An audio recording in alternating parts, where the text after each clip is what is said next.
Well, welcome back to the agenda with the Missoula County Commissioners. I am Dave Strohmeyer, and I'm here with my fellow commissioners and friends, Josh Slotnick and Juanita Vero, and we are delighted today to also be joined by a special guest, Brian Ellestad, Director of the Missoula, Montana Airport. Welcome, Brian. Well, thanks for having me. It's a pleasure. Yeah, thanks for being here, Brian. Of course. And I just want to jump in right from the start, asking you about some of the changes. As anybody who's lived here for a little while even knows, man, Missoula, our airport has transformed. So do you mind talking for a minute or two about those changes and how we got where we are? Of course. I mean, obviously, several years ago, we opened up phase one. With this spring, we opened up phase two, which was 4 more gates. So basically doubling in size for this summer. We opened up here probably a month ago, another kitchen, another coffee shop, another bar in the hold rooms. Really, the idea was, we love Kettle House in the current airport terminal, but we wanted to highlight some other brands. So now there's, I think, 16 more taps on tap. And we are staying on brand. Missoula needs their beer, so we're good. My throat is as dry as a rattlesnake right now. Let's head on out. So yeah, we opened up that, another coffee shop, this time probably serving Florence coffee. So we got, black coffee roasting and now Florence, but a lot of stuff going on. Awesome. And what was the kitchen? You said a kitchen too? So another kitchen. So our first kitchen, we almost outgrew it right away. So more food choices. So flatbread pizzas are being pretty popular and some other stuff. So if I was to go out there right now, is there any construction still ongoing? We do. So while we say we're done, we keep going. In the first phase, we worked out of a temporary baggage claim. In May, we opened up a permanent 2 carousel baggage claim. We don't know how we survived without that going into the summer. But our alternative at the time was to do much like the rental cars, make the customers go outside the building into a temporary facility. So we painfully did a temporary baggage claim, and now we're backfilling that with bathrooms.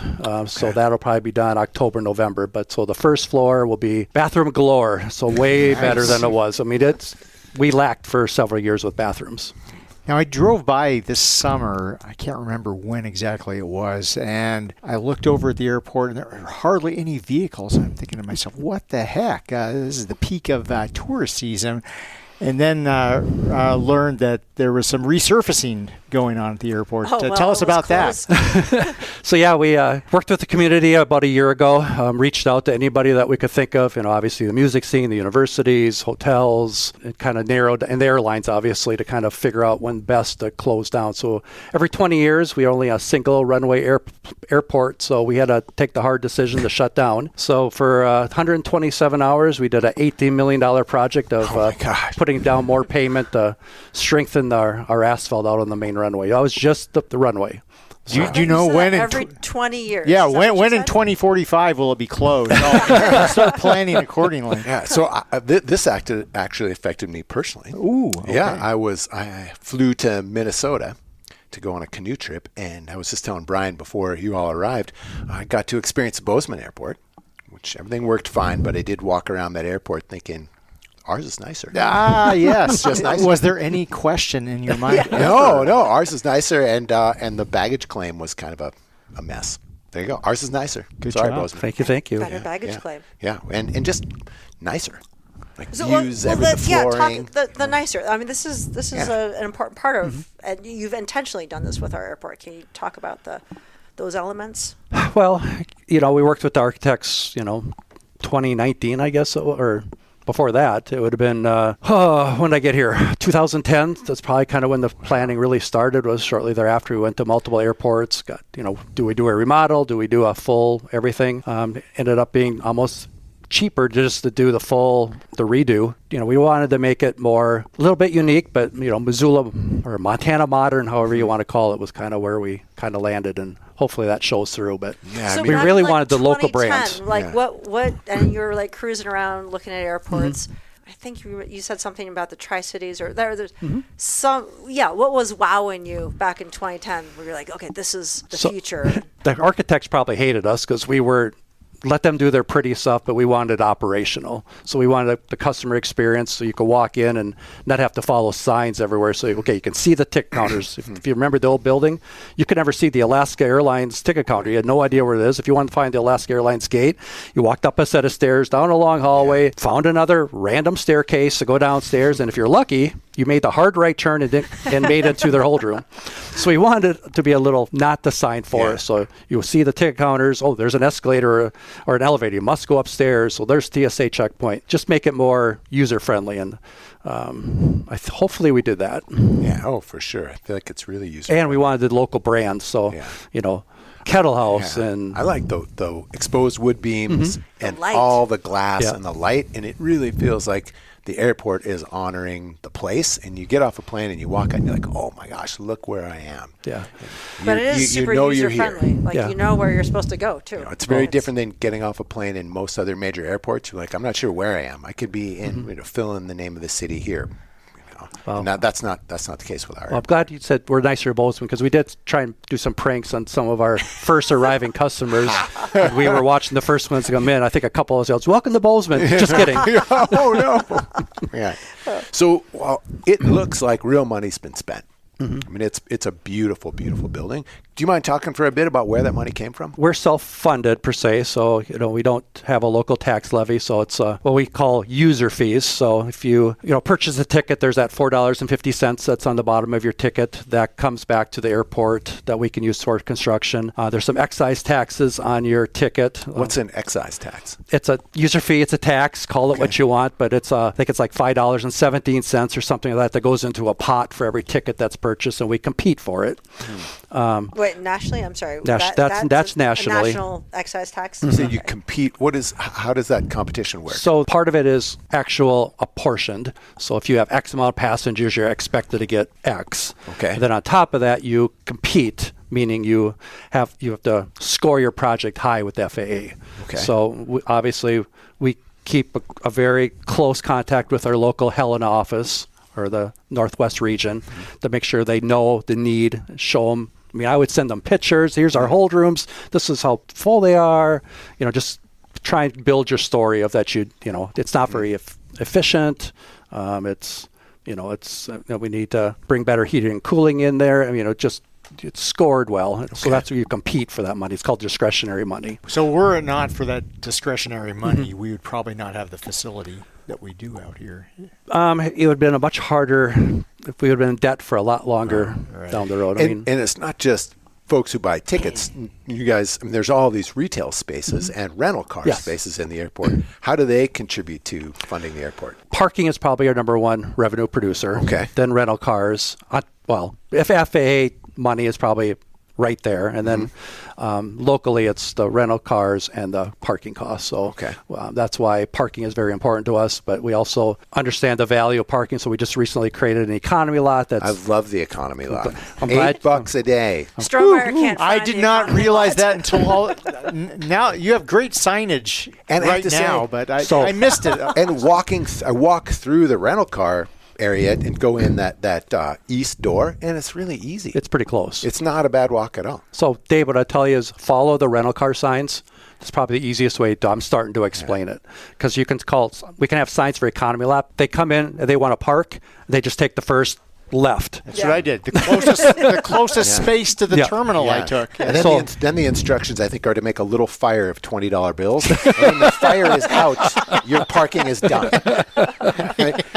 You're finished then. Right? So you've been around the block here a while with the airport in Missoula, and if you were to compare the year 2025 to when you arrived here, what sort of trends or differences have you seen over time with those who are using the airport or the airlines themselves? Probably leisure traffic. Obviously, COVID is the big trigger for Montana was discovered, so leisure traffic. And then really the music scene has really taken off here. Logjam and Kettle House Amphitheater, we got the Big Sky Brewery and now the big new one, the Zootown Festival. I mean, it's become a destination. So you're seeing folks fly in for those events? Oh, yeah.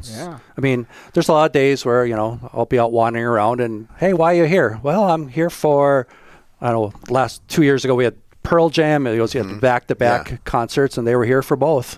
Wow. So people often use airport traffic as a barometer for the economy.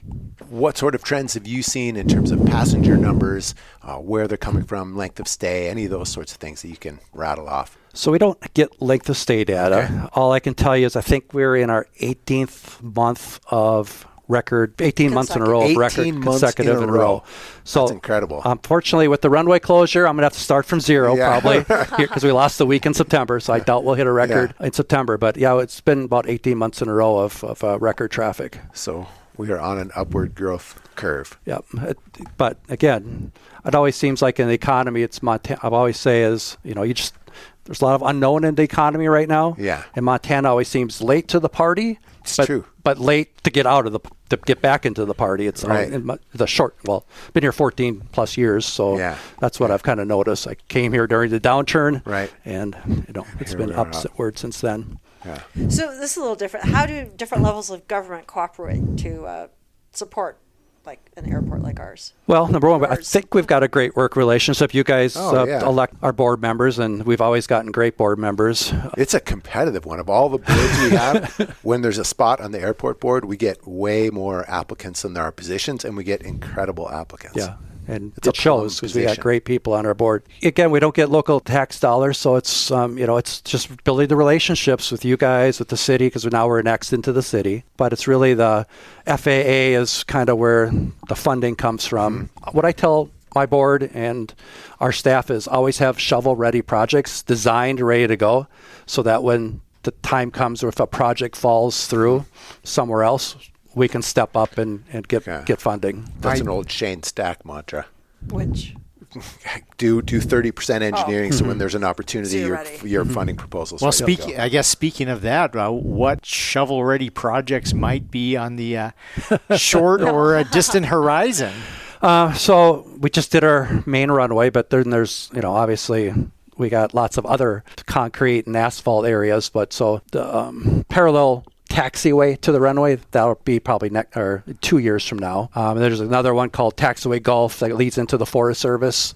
That gets a lot of use, obviously, in the summer. That needs a big rehab. We just decommissioned our crosswind runway. I don't know if you knew that, but we had a crosswind runway that was only 4,500 feet long, which wasn't good for commercial aircraft, and we really didn't have the need for that anymore based on traffic counts. So we're going to reutilize that payment for a taxiway, so that we can build more general aviation. We can free up that area for general aviation use. Great. Hangars, businesses, stuff like that. Where's that material come from, or who does that work? So our runway general contractor was Seldinger up in Columbia Falls. So we only got 2 bids, him and then Knife River. Seldinger did an awesome job. We had interest from Spokane, obviously somebody in Bozeman, but we only ended up with 2 bidders. Gotcha. Yeah. Do you ever see a need for a second parallel runway? And if so, what would the threshold of volume be for that? We don't quite meet that threshold yet. I think we're forecasting in that 5 to 10 year range. And we just went through our airport master plan. Our master plan that was done, it would have been 15 years ago, done just before I got here. That called for a very big separation between the current one and the other one. When we went through the master plan this time, we just couldn't see that we needed that much separation, so we proposed to bring it closer in, much like Boise, Idaho has a parallel runway that's closer. And our tower, when they set that up, there's only viewing out one direction, so if you move the parallel to the opposite side, our tower is now designed wrong. Yeah. So we moved the future parallel to on the north side of the current control tower, so better viewing. There's room for it, but I would say realistically, it's going to take, if we were to start today, it'd be 5 to 6 years before we could even build it, just because of all the steps and hoops we have to go through. How does that work? I mean, with the traffic, like the air traffic, with our mountains, with our weather. I was in kind of an interesting situation on Friday, flying around in a tiny plane. I wasn't flying. I was being flown around in a tiny plane. And it was the first time I ever really paid attention to the air traffic control conversation, because things were crowded. And I was like, what are the considerations there? They would probably separate traffic based on the speed of the aircraft, small and large, so that way they could meter stuff depending on how fast somebody comes in, or that commercial has priority, keeps their speed up, whereas the smaller airplanes fly at a slower speed per se. So they would just kind of line them up on the parallel runway. I mean, it was difficult to see those smaller airplanes flying around. I mean, so then, and then you're talking about air traffic control. Is that separate from your airport operations? How does that get staffed or trained, or what happens? So the control tower is completely different from us. We don't manage it at all, but we do own the control tower, so that's unique. The building. The building we own, we maintain. Do you lease it to the feds then? Nope, they get to use it. We just bought it, and they get to use it. It's not FAA proper, but it's called a company called Serco. It's a contract tower, and they manage the people that are in there. Wow. So there's FAA controllers, then there's contract controllers, and we're that contract control. All the Montana airports. And do those folks move around, or do they stay? They stay. So we have a manager and people. We have people who actually live in Missoula. Is that pretty consistent with smaller airports? Yeah. Helena is actually at FAA Tower. I just based on legacy or, how timing-wise. So here's a little departure in terms of questions. What's it like being the director of the airport? I mean, what's the kind of thing you do? What's a typical day like? So I'd say it's varied. We're unique. We're in the ground handling business as an airport. That doesn't happen very often. What does that mean? When you check in for your flight, like if you go to Delta or United, they're contracted Unify employees that are paid through Delta. American, Allegiant, Frontier, Sun Country all pick the airport to ground handle them, so that we have actually airport employees that above and below wing, is kind of the industry words, check you in and put you on the aircraft. So it's actually airport authority employees that are doing that. So if you have a complaint from American and all those other three, you can blame me. But and then the other ones, Alaska, work with their own corporates. Okay. Wow, that's really. So I might be out pushing a wheelchair. I mean, doing whatever. I mean, it's pretty much all over the board on a day. And it's federal funding is a big one. But I think what's unique too is what people forget is an airport is like a small city. We have our own police, our own fire, our own EMS, our own street department, our own building department. You name it can come up during the day. So you're the CEO of a pretty big organization. Or the mayor or whatever you want to call it. How many employees do you guys have? Right around just shy of 50 full-time, another 50 in the ground handling business. We have about a $14 million budget. Wow. Comparing not yourself personally, but the airport to other regional airports in the vicinity across the state of Montana or beyond, do you sense a spirit of competition or collegiality, or are you all working for to get some of the same customers or not? I'd say it's a little bit of both. Yeah. I'd say all of us in the state have a great working relationship. So Missoula started up what's called an airport rendezvous, where we bring airline route planners to your city. Well, then now it's rotating around the state. So Kalispell hosted it this year. So all of us got together. We did what's called speed dating. And but we all share notes, and what's good for the state is eventually good for all of us. How about and maybe this plays into the issue of competition a little bit. I've noticed as I've been doing some personal shopping for the best airfares that there can be some significant differences between Missoula and other airports within striking distance. What accounts for that? That's a great question. So sometimes you're going to see that we're cheaper, and sometimes you're going to see we're more expensive. So there's a department called Revenue Management in an airline, and they are going to price it so what they think, and now with artificial intelligence out there, they're going to probably try and guesstimate, what do you think you're going to pay? And they'll price it accordingly, based on how many seats have sold to date, historical, they know there's a big event in the city. They're going to raise the price a little bit. So it's all, chicken egg. They're going to try and get the most out of the customer that they can get. Interesting. And I'm seeing more competition. I mean, that's why we're happy that Americans coming to our market with Chicago here year round are starting December 18th. So that'll really spur competition. That's fantastic. The more competition, the lower the price. Yeah, nonstop to Chicago starting December. Right now they did it summer only. Okay. But coming in December, we used our small community air service grant. That's where the community raised local dollars for matching dollars. So we signed a contract with American, and they'll provide daily Chicago service. And is this kind of a guarantee that they know they're going to get a certain Yep. amount of revenue, even if they don't get the passengers, and they kind of trial it, and then hopefully enough passengers sign on, and then it just becomes part of what they do? Yep. So the goal is to enter the market risk-free. So they're guaranteed to, make a marginal profit. Based on our loads we see today, we shouldn't even need the revenue guarantee, but I can't imagine it not being successful. Just like our San Francisco back in the day was successful. How Dallas long are we was successful. on trial for? It's a year contract. Oh, okay. So where can a person fly direct to right now from Missoula?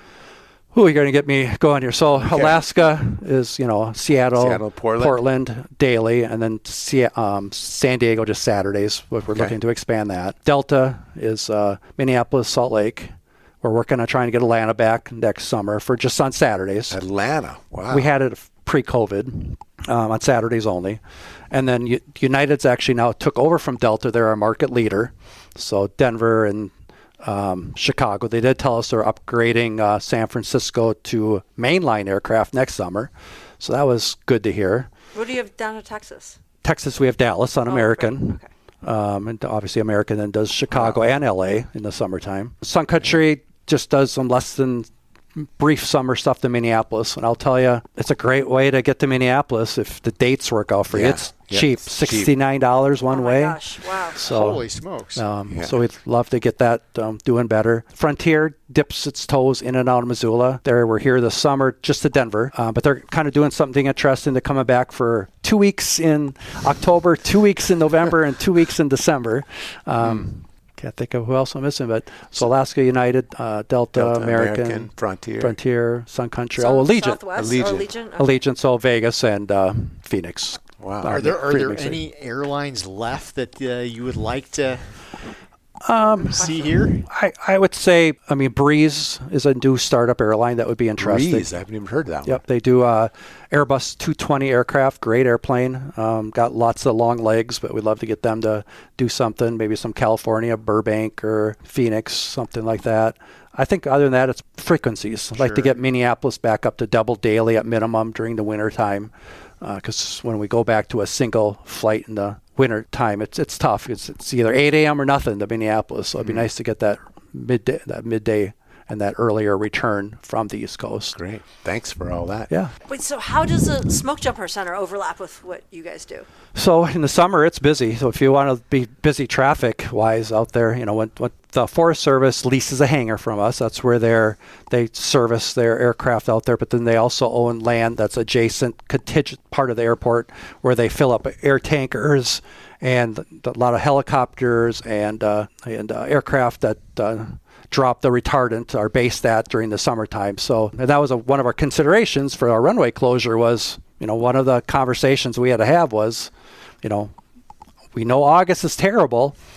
September, are you willing to roll the dice? Because usually, historically, September is not as bad for fighting fires. And, they said, yep, we agree with you. Please don't do August. We're okay with September, and we'll move aircraft to other airports in the area. And everything worked out good. Great. So anything you feel like people should know about the airport that we haven't hit on? Fun facts. So if you haven't been to the airport recently and you want to see it, or if you just want to meet your loved one at the gate, we have a pass program called Explore MSO. You go to our website and search Explore MSO. It's a drop-down menu. You can put in your information. You can just go through the checkpoint like any other customer and go visit our concessions, go walk around the terminal, go meet your friend at the gate. Go through security. Yep.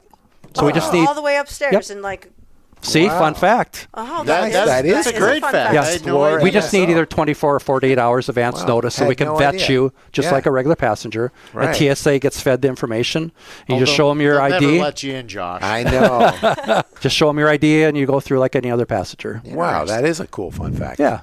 Thanks. Just on the website. What's the website again? FlyMissoula.com. FLY, and then Missoula. We're looking for what's the service Explore It's called MSO. Explore MSO. Explore MSO. That's fantastic. MSO. That's a good one. Well, I guess we're going to wrap up here, but share with us a good book or nugget of wisdom you've come across. recently. Anything interesting in the world of culture you've stumbled on, feel like it's worth repeating? I don't know about that, but I guess the most book I throw, I usually go to the bookstore and look for a local Montana. I think I'm reading Painted Horses right now. I just started it, but You know that one? Malcolm Brooks? yeah. Oh, wow. Yeah. So I try and do a local Great. author usually when I go in To the there. range. I'm sure he has. I'm sure That's he has. awesome. Oh, that's great. Great. Well, thanks so Thank much you for so much joining for us. this. Yeah, Yeah. thanks for all the great work you guys have done at the airport. It means a ton to our Yeah, you have a lot to be proud about. We keep busy, I'll say that. On Thanks, time, Brian. under budget. Yep. I mean, who can say that for an airport? Amazing. Missoula County can, of course. Yeah. Thanks, Brian. Yeah, Brian. thank you guys. Thanks so much. everybody You for bet. listening. Thanks for listening to The Agenda. If you enjoy these conversations, it would mean a lot if you'd rate and review the show on whichever podcast app you use. And if you know a friend who would like to keep up with what's happening in local government, be sure to recommend this podcast to them. The Agenda with the Missoula County Commissioners is made possible with support from Missoula Community Access Television, better known as MCAT, and our staff in the Missoula County Communications Division. If you have a question or a topic you'd like us to discuss on a future episode, email it to communications@missoulacounty.us. To find out other ways to stay up to date with what's happening in Missoula County, go to missoula.co/county updates. Thanks for listening.